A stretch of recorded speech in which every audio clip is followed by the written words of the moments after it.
오늘 우리 주신 하나님의 말씀은 고린도전서 15장 3절에서 10절까지의 말씀입니다.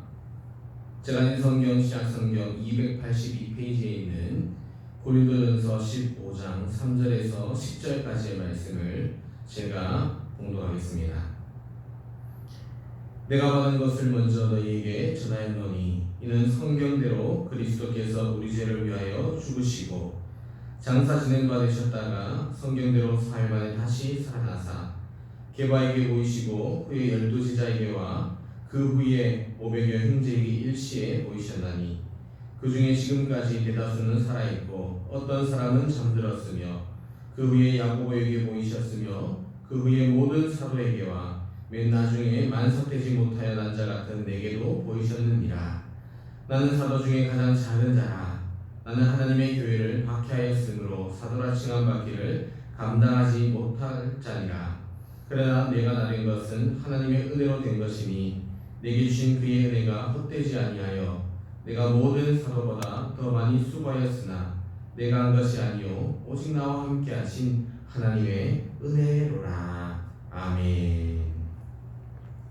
오늘 이 시간에는 은혜로 사는 사람이라는 제목으로 함께 은혜의 말씀 나누기를 소망합니다. 인간은 누구나 행복하게 살기를 원합니다. 하지만 살다 보면 때때로 오히려 고통을 겪기도 합니다. 그 이유 가운데 하나가 바로 경제 논리로 살아가기 때문입니다. 경제 논리라는 것은 자신의 유익만을 추구하는데 그 초점을 맞추는 것을 뜻하는 것이죠. 예전에 저희 모교회에서 있었던 일입니다. 교회를 새로 건축을 하는데 잠시 건축업자가 일꾼들에게 제때 돈을 지급하지 못한 경우가 있었습니다. 돈을 못 준다는 소식을 접했던 그 일꾼들은 그 자리에서 못을 박다가 말고 멈추었습니다. 아무리 교회 어르신들이 부탁을 해도 꿈쩍도 하지 않았습니다. 그런데 그 이튿날 돈이 나오니까 그분들은 언제 그만두었었느냐는 듯이 다시 일을 하기 시작했습니다. 이처럼 돈을 주면 일을 하고 돈을 받지 못하면 일을 하지 않는 것, 바로 여기에 경제 논리가 있는 것입니다. 그런데 효도의 경우를 이 경제 논리로 접근하면 분명히 문제가 발생합니다. 가령 부모님이 돈을 많이 가지고 있으면 자식들이 정말로 말을 않습니다. 왜냐하면 자녀들이 나중에 손해를 보지 않으려 하기 때문입니다. 그런데 부모가 돈이 없으면 자식들이 부모를 내팽개칩니다. 왜냐하면 나중에 손해볼 것이 없기 때문입니다. 쉽게 말해서 부모를 생명을 주신 고마운 분이라는 논리로 접근하지 않고 경제 논리로 보면 사람의 도리를 다하지 못하게 되는 것입니다. 그러면 결국 부모에게 상처를 주게 되는 것이고 또한 감사의 마음도 잃어버리게 됩니다. 바로 여기에 경제 논리의 문제점이 있는 것입니다. 그런데 우리 하나님은 우리에게 이 경제 논리를 따르지 말고 오히려 은혜의 논리를 따라 이 땅의 인생을 살아가라, 그렇게 말씀하십니다. 레위기 23장 24절에 보면 하나님께서 밭주인에게 곡식을 다 거두지 말고 가난한 자들을 위해서 좀 남기라, 그렇게 말씀하십니다. 그리고 가난한 자들이 그 이삭을 주는데 또 짐승들을 위해서 남기라고 주님은 또 말씀하십니다. 그런데 만약에 이것을 경제적인 논리로 접근을 하게 된다면 주인은 남김없이 그 모든 수확물들을 다 걷어가야만 할 것입니다. 하지만 하나님은 내 유익을 남에게 양보하며 게다가 남의 부족을 채우라, 그렇게 말씀하십니다. 바로 여기에 은혜가 있는 것입니다. 주님은 은혜의 개념을 또 이렇게 말씀하십니다.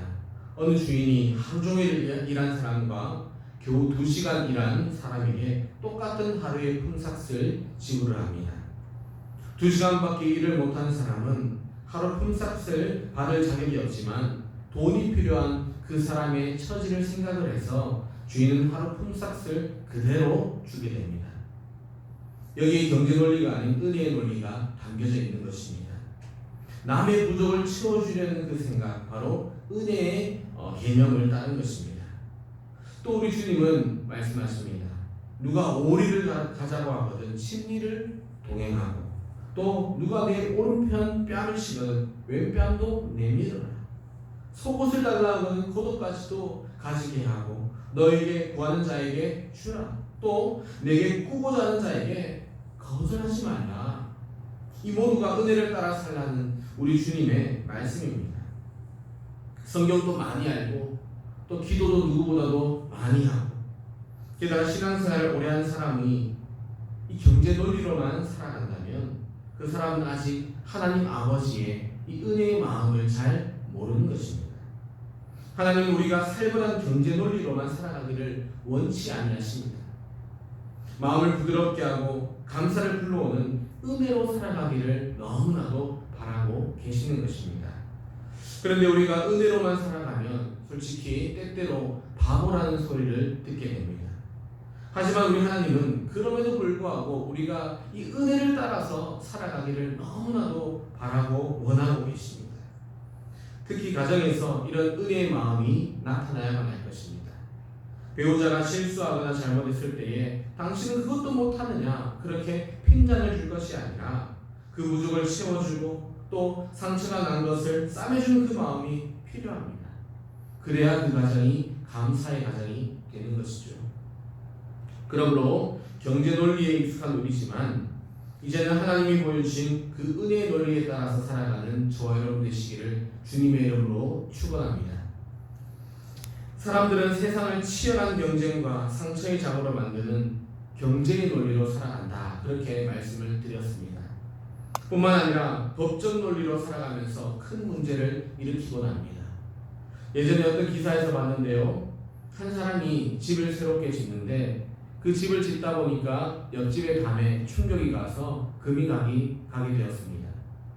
옆집 주인은 담벼락에 금이 갔으니 물어내라 그렇게 말하고 또 집을 짓던 사람은 예 하면 좋을 텐데 그러지 않고 전부터 원래 그랬다 하면서 그렇게 첨예하게 대립하게 됩니다.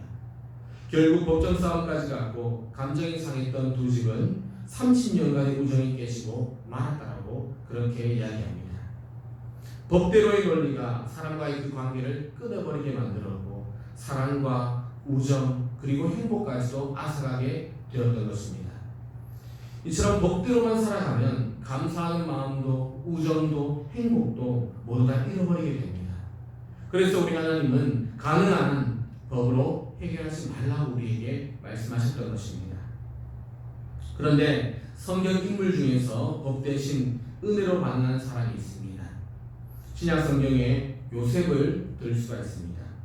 이 요셉에게는 사랑하던 여인이 있었습니다. 그런데 날이 가면 갈수록 이 여인의 배가 자꾸만 불러옵니다. 요셉은 깜짝 놀랐을 것입니다. 당시 법으로는 약혼한 여자가 임신하면 간통하였다 해서 돌로 쳐 죽이는 것이 법이었습니다. 그런데 요셉은 그 여인을 누구보다도 사랑했기 때문에 실망은 되었지만 미워하거나 분노하지는 않았습니다. 오히려 그녀의 허물을 덮어주고 싶어서 조용히 끝내려 했습니다. 참으로 의로운 사람 아닙니까? 그런데 그때 이 하나님께서 꿈에서 나타나서 이 마리아가 성령으로 아기를 잉태한 것이라고 알려주십니다. 이처럼 요셉은 남의 허물을 덮는 은혜로운 사람이었습니다. 여러분, 이런 사람이 성숙한 사람이고 또 이런 사람이 복을 받는 사람이고 이러한 사람이 하나님께 귀하게 쓰임받는 사람이 되는 것입니다. 그리고 또 다른 문제가 있다면 자기중심 논리로 살아가는 것입니다. 자기중심 논리가 무엇입니까? 자신에게 무엇이든지 유익이 되면 그것이 불법이라도 좋아하고 또 싫으면 그것이 옳은 일이라 할지라도 거부를 하는 것입니다. 여기 자기중심 논리의 문제점이 그대로 남겨져 있는 것입니다. 가령 야곱 같은 경우를 한번 보십시오. 그는 어느 날 형인 장자권이 너무나도 탐이 나서 형과 아버지를 속이고 이 장자권을 빼앗아가게 됩니다. 이 일로 형과 아버지가 얼마나 긴 세월 동안 아파하고 힘들어하고 괴로워했으며 치를 떨었습니까? 야곱은 형이나 아버지가 불행하든 말든 나만 잘되면 그만이다 하는 시기였습니다. 이런 이기주의적이고 자기중심적인 그러한 태도로 인해서 그는 20년간을 가족과 떨어져 살아야만 했던 것입니다. 이처럼 자기중심적인 논리는 불법과 상처를 만들게 되고 감사의 마음을 잃어버리게 만들고 또 타인을 고통스럽게 하는 것입니다. 또한 나 중심으로 살아가는 것은 굉장히 이기주의적이고 또한 유치한 발상입니다.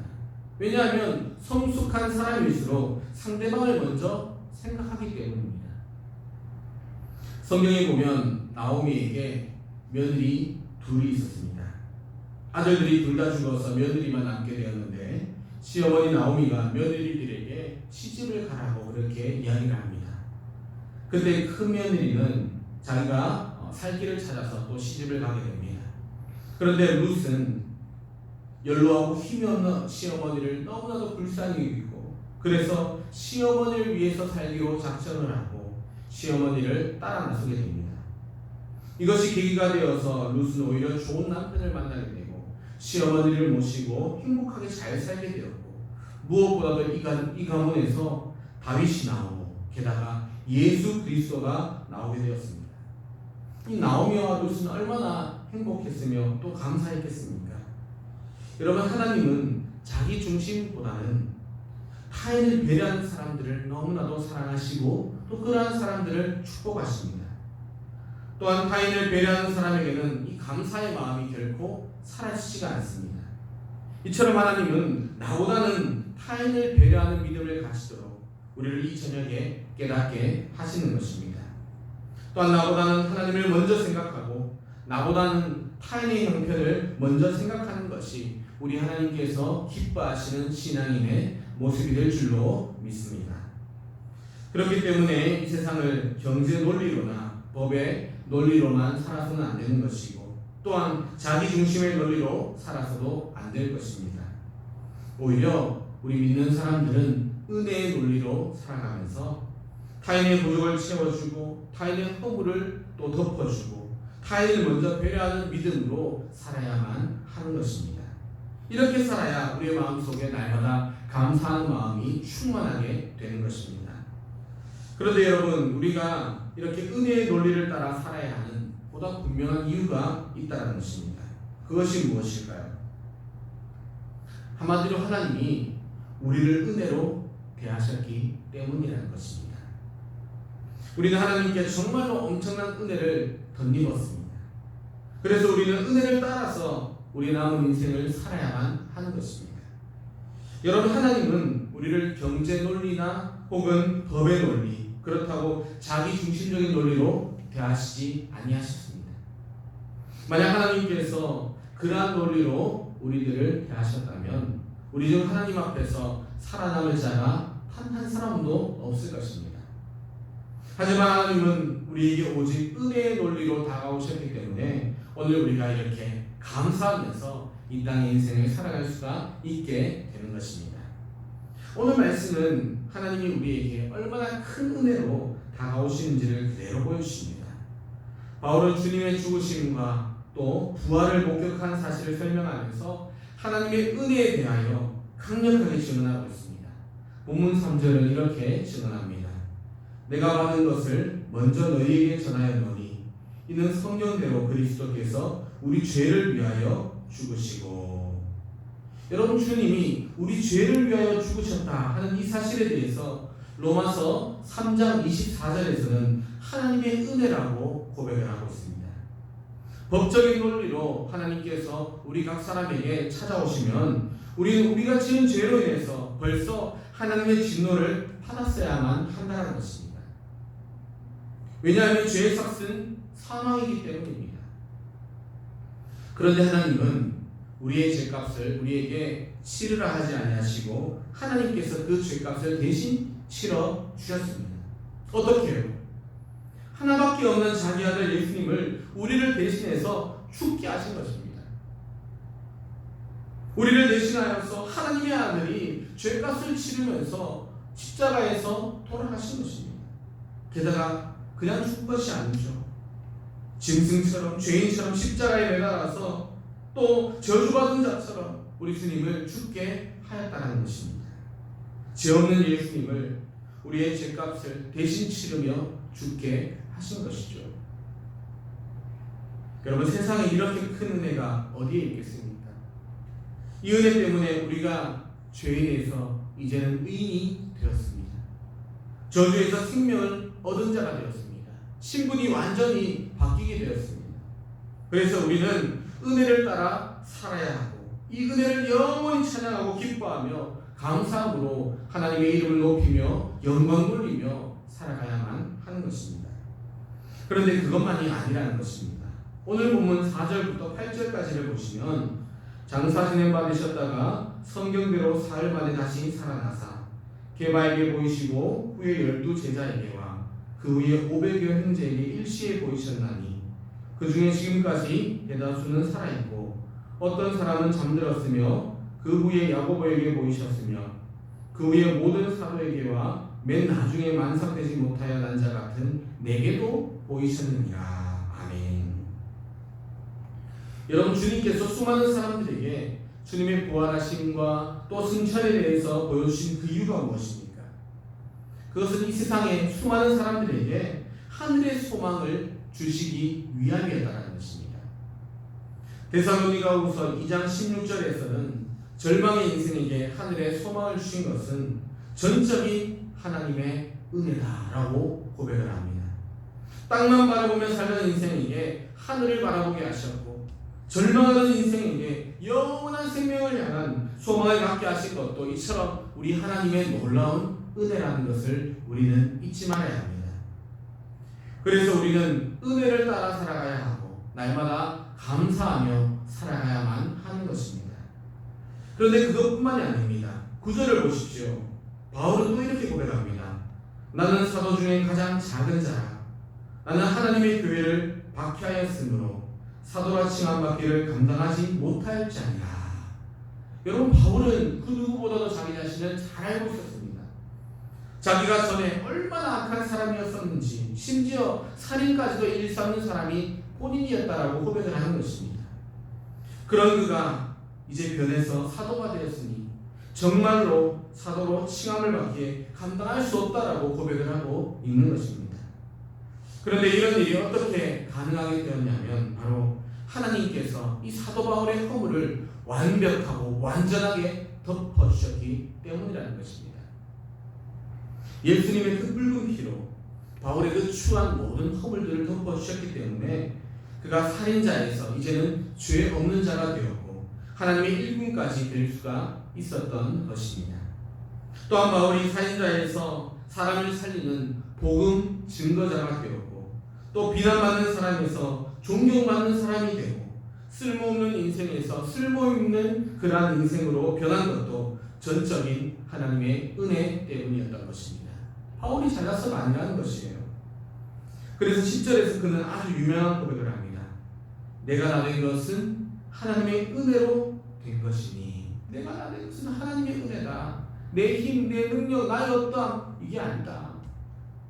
여러분, 이처럼 사울이 바울이 된 것은 오직 하나님의 은혜 때문이었다는 것을 잊지 마시기를 바랍니다. 마찬가지로 우리가 예수님을 영접하고 또 바울처럼 새 사람이 되어서 가정이 행복하고 또 삶이 견고하고 하늘의 소망을 노래하며 살게 된 것은 전적인 하나님의 은혜였음을 또한 잊지 마시기를 바랍니다. 다시 말해 우리가 이렇게 은혜를 덧입은 것은 어떤 자격이 있거나 내가 잘났어도 아니고 내가 무언가 공헌을 해서도 아니라는 것입니다. 다만 하나님의 은혜가 우리를 이렇게 만들었다라는 것입니다. 그 큰 은혜가 우리의 허물을 지우고 우리로 하여금 새 사람이 되게 만들었다는 것이죠. 하나님의 관점에서 보면 하나님이 주님을 이 땅 가운데 보내신 것도 그리고 아들을 십자가 도상에서 죽게 하신 것도 우리의 죄값을 대신 치르게 하신 것도 또한 쓸모없는 우리 인생을 쓸모있는 그러한 인생으로 바꾸어 주신 것도 아무 조건을 걸지 않는 하나님의 은혜의 마음 때문이었다는 것입니다. 우리 인간의 관점에서 보면 우리 인간이 지음받은 것과 선택받은 것도 또 나아가 주의 사랑으로 구원을 얻은 것도 또 이렇게 우리 모두를 하나님의 자녀로 삼아주신 것도 또한 우리가 위로와 소망을 얻은 것도 하나님께서 우리에게 베풀어 주신 하나님의 그 놀랍고도 크신 은혜 때문이었다는 것입니다. 더 나아가 우리가 하나님을 알기 전에 하나님께서 먼저 우리를 아셨고 또 우리가 하나님께 다가서기 전에 하나님께서 먼저 우리에게 찾아오셨으니 우리가 하나님을 사랑하기 전에 하나님이 먼저 우리를 사랑하셨다는 것입니다. 그래서 우리는 이렇게 생명을 얻고 하늘의 소망을 바라보며 이 땅 인생을 살아갈 수가 있게 된 것입니다. 여러분, 이 모든 것이 전적인 하나님의 은혜라는 것을 기억하시기 바랍니다. 우리 하나님은 우리를 경제 논리로 대하지 아니하셨습니다. 또한 법적 논리로 우리를 대하지 아니하셨습니다. 뿐만 아니라 자기중심적인 논리로 대하지도 않으셨습니다. 오히려 죄로 인해 죽어가는 우리를 먼저 생각하시고 우리의 필요를 채워주시는 은혜의 논리로 우리에게 다가오셨습니다. 그 은혜와 사랑으로 우리가 여기까지 온 것입니다. 여러분 믿으세요? 그래서 우리는 날마다 이 은혜에 대해서 감사해야 하고 이 은혜를 따라 살아가야만 하는 것입니다. 예전에 기독신문에서 봤던 내용입니다. 일생 동안 목회를 잘하고 은퇴하시는 어느 큰 교회 담임 목사님께 기자가 질문을 합니다. 목사님은 수십 년 동안 목회를 잘 해올 수 있었던 능력의 비결이 무엇입니까? 그때 목사님이 한참을 침묵한 이후에 입을 열었다고 합니다. 나의 나된 것은 나의 능력이나 재능이 아니라 오직 나의 허물을 덮으시고 나의 부족을 채우시고 나를 사랑하시는 하나님의 은혜 때문이었습니다. 할렐루야. 이처럼 내가 나된 것은 허물을 덮으시고 게다가 이 부족을 채우시는 하나님의 은혜 때문입니다. 여러분, 이 놀라운 하나님의 은혜를 체험한 사람이라면 경제 논리나 법적 논리나 자기중심적인 그러한 논리를 결코 내세우지 않습니다. 그 이전에 하나님의 은혜에 대해서 먼저 생각을 하게 되고 하나님의 은혜를 따르는 것입니다. 그리고 은혜로 사는 사람이 되는 것이죠. 그래서 이러한 사람들의 삶을 살펴보면 이들의 삶은 감사가 넘쳐나는 삶입니다. 이런 사람이 바로 은혜로 사는 사람 아니겠습니까? 그리고 이 은혜를 알고 이 은혜를 기억하며 살 때에 비로소 하나님께 감사하며 하나님께 그 은혜를 갚으며 살아가게 되는 것입니다. 그러므로 이러한 믿음이 오늘 저와 여러분의 믿음이 되시기를 주님의 이름으로 간절히 축원합니다. 기도드리겠습니다. 사랑 그 자체이신 우리 하나님 아버지 은혜를 감사드립니다. 오늘도 우리를 사랑하사 이렇게 예배드릴 수 있도록 인도하여 주시고 또 귀한 말씀으로 은혜받게 해주시니 너무나도 감사드립니다. 오늘도 말씀을 통해 은혜의 사람이 되라고 하신 주님의 음성을 들으며 세상 사람들처럼 법적 논리나 경제 논리 그리고 나 중심적인 논리를 앞장세우며 사는 안타까운 일이 없도록 은혜를 덧입혀 주시옵소서. 우리가 하나님의 기쁨이 되어 하나님의 은혜로 사는 믿음의 사람으로 이 땅 인생 살아가도록 도와주시옵소서. 감사를 드리며 살아계신 예수님의 이름으로 기도드리옵나이다. 아멘. 하늘에 계신 우리 아버지여, 이름이 거룩히 여김을 받으시오며 나라의 임하옵시며 뜻이 하늘에서 이룬 것 같이 땅에서도 이루어지이다. 오늘날 우리에게 일용할 양식을 주옵시고 우리가 우리에게 죄진 자를 사하여 준 것 같이 우리 죄를 사하여 주옵시고 우리를 시험에 들게 하지 마옵시고 다만 악에서 구하옵소서. 대개 나라와 권세와 영광이 아버지께 영원히 있사옵나이다. 아멘.